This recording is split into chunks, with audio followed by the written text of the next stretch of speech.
Alright, so in this video I'm just going to talk a little bit about a common fault that I see in the squat, which is tilting forward out of the bottom of the squat. So I'll just show you.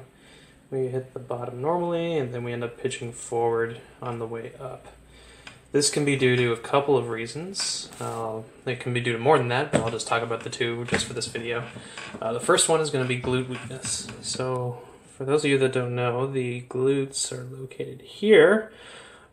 And basically, when those become weak in comparison to your quads, which are right here, it'll prevent this from staying upright at the bottom of the squat. So let's just bring this back down to 90 degrees, or the bottom of the squat. So right now, my back is at about this angle, and my femur is pretty much straight. So what's going to happen here, or what should happen here, is that my upper body should start to rise up at the same time that my knees do, or at the same time my knee starts to extend, but that's not the case here. The knees are extending, and that happens well before the upper back stays upright. And the hip starts to shoot back, and because of that, the upper body has to lean forward to maintain balance. The reason why this is a glute weakness is because these muscles here, the glutes, are responsible for extending this joint, which is the hip. Meanwhile, the quads, which are in front of the legs right here, are responsible for extending the knees.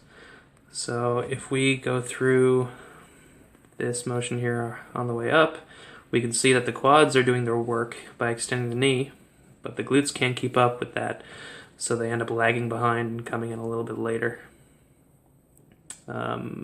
Now the way it should look is if we bring ourselves back down to the bottom of the squat, we should see the quads and glutes fire optimally out of the bottom, and we should be able to extend both joints simultaneously.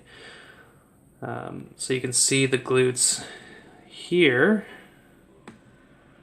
versus here.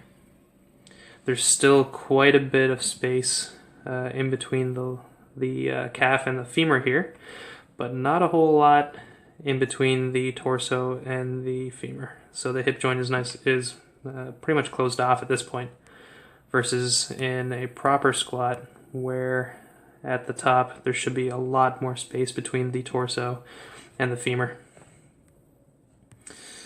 Couple of ways to fix this. Our pause squats would be one go-to.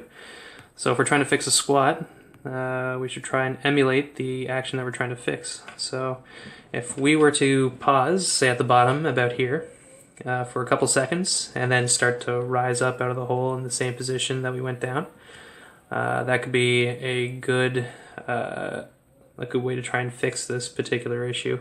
The only thing is that I would definitely use a lighter weight, because you're going to be pausing at the bottom, which is a very strenuous position. So we don't want to load up the same amount of weight that we would use on a normal set. Similar to pause squats, we also want to use, or I would definitely recommend using pin squats. So if you're in a squat rack that has safeties that can be set up, that would be ideal.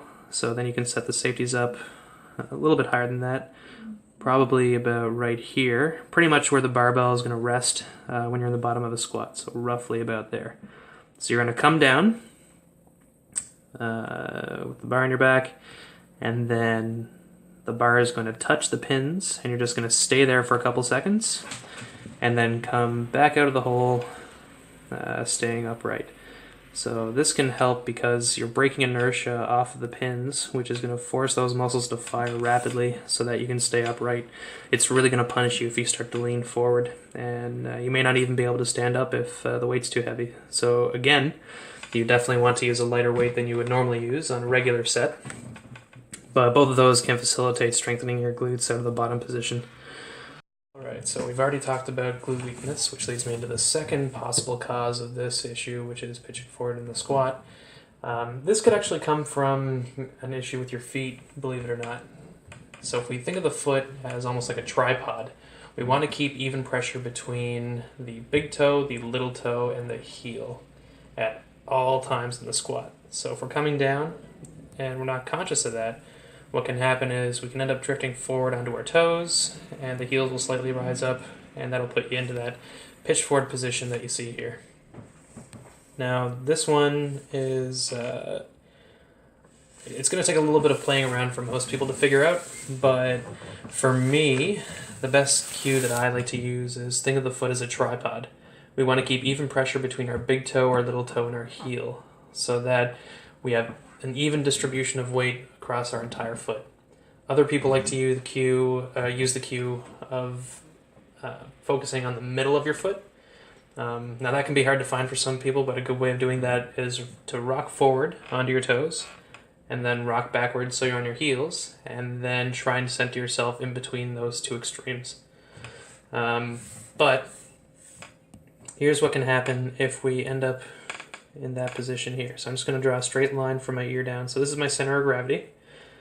So on the way down is all good. So I'm pretty balanced there over my midfoot.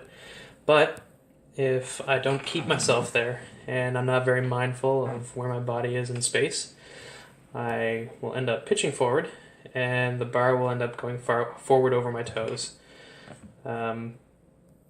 So yeah, that can be changed, or that can be fixed with stance corrections or footwear corrections, but the best thing you can do starting off is just to be mindful of where the pressure is in your foot during a squat.